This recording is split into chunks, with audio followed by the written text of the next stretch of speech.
Hi, this is Father Randy, and this is our third video clip on Sacred Heart Parish and the Congregation of Holy Cross.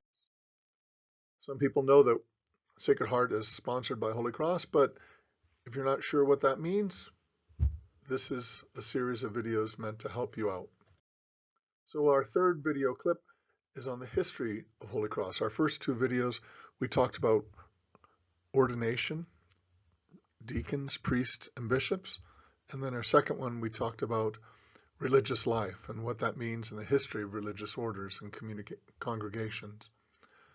In this video, we're going to focus on Holy Cross. So we start in post-revolutionary France. After the revolution, there was a great upheaval in society in France, which up to then had been called the mother of the church. France was a great defender of Catholicism, but after the French Revolution, things started to fall apart.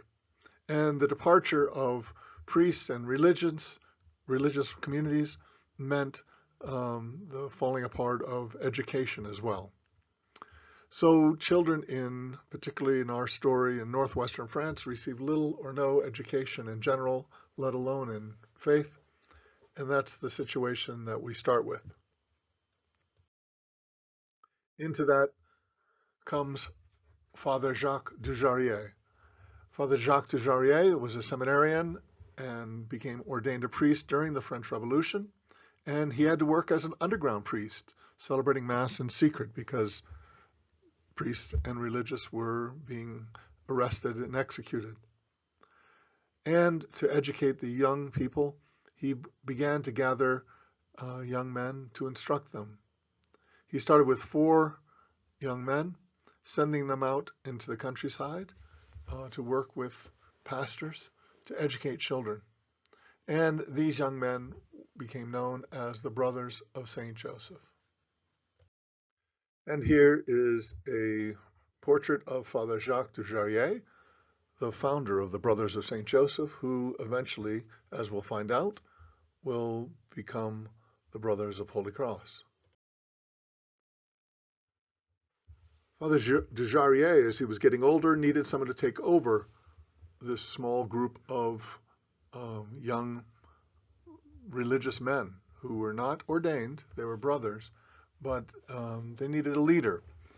And so he looked to a young and energetic priest from the Diocese of Le Mans and asked Basile Antoine Marie Moreau, or Basil Anthony Mary Moreau, to take over.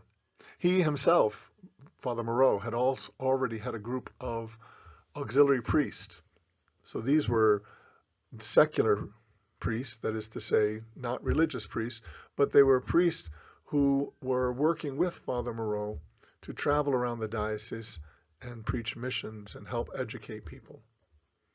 And so Father Dujarié gave the direction over the Brothers of St. Joseph to Father Moreau, who already had this group of auxiliary priests.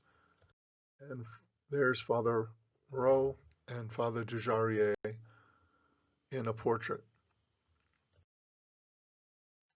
Father Moreau took the priests that he had and joined them together with the Brothers of St. Joseph in 1837, and he named the new group after the neighborhood of the city of Le Mans, where the group was formed.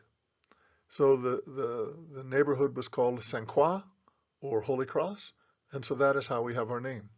People think that we're named for the Holy Cross, but it's not the congregation of the Holy Cross. It's the congregation of Holy Cross. So if we had named it us after the city, it might have been the congregation of Le Mans. But as it is, we're the congregation of Holy Cross.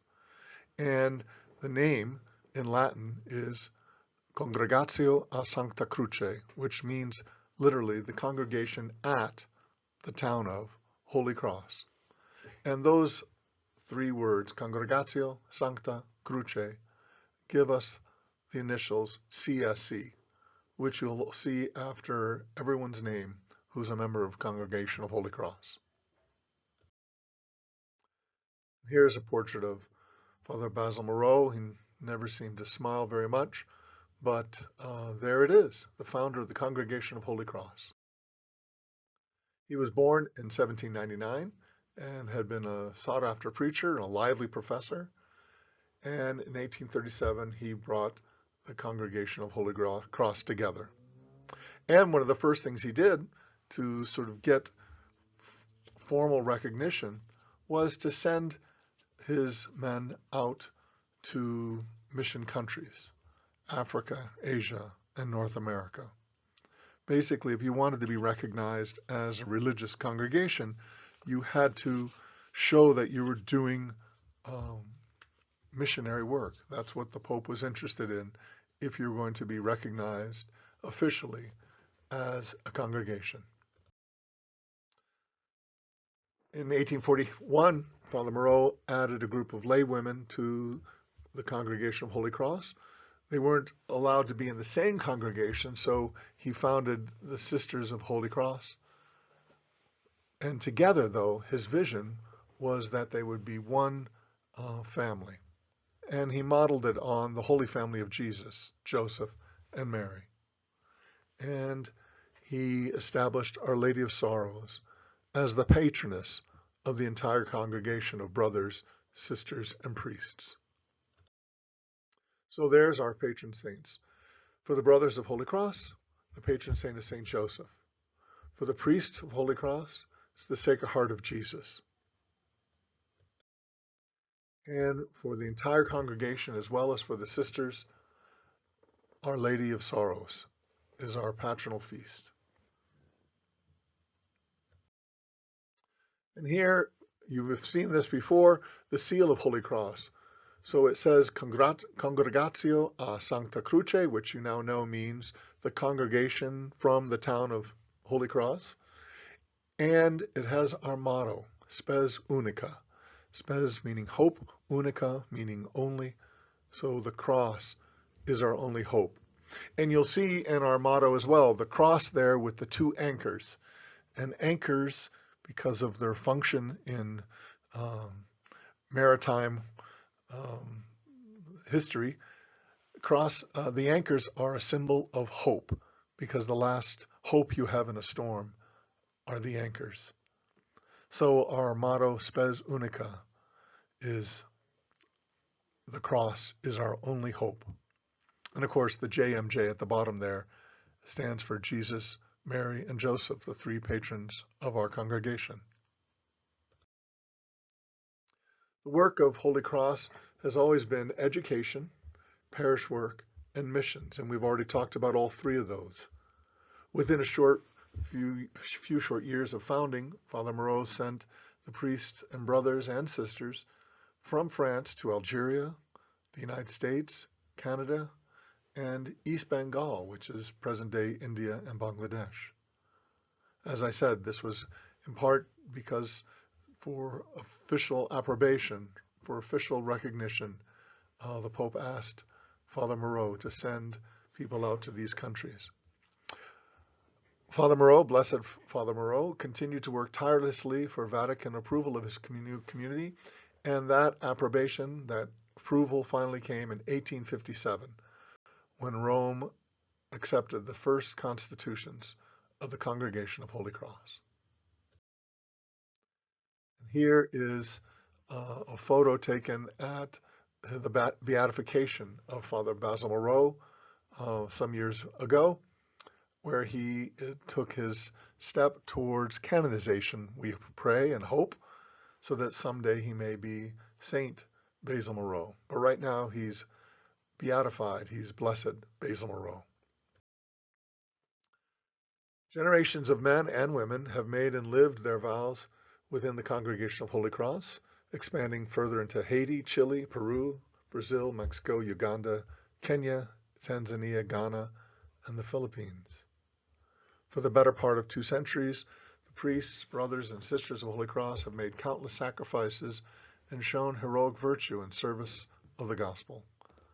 And schools, parish, and mission work continue to be the focus of our vocation. Here's a map of all the different countries that Holy Cross is engaged in ministry. And there are several places within the United States, as you know, but we just get one dot.